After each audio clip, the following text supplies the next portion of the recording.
ভক্তের মাঝে কৃষ্ণমণ্ডল কোথায় যেন হারিয়ে গেছে।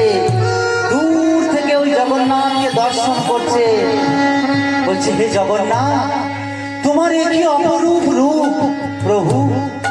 তোমার ওই রূপ দেখে আমি যে আর নয়ন ফেরাতে পারছি না প্রভু।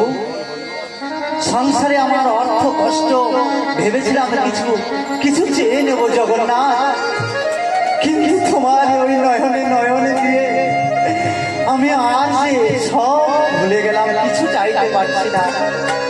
তবে তোমাকে দর্শন করে কি চাইতে ইচ্ছে করছে জানো ঠাকুর?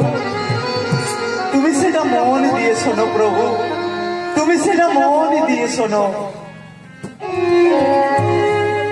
মাধব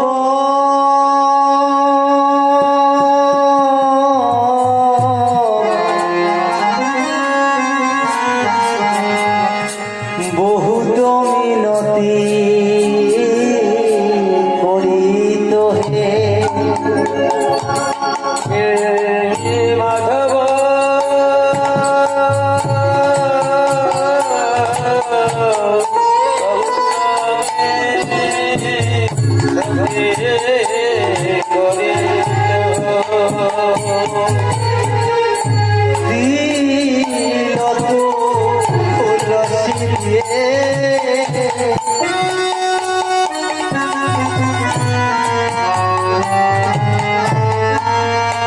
আমি দেহ সমর্পিত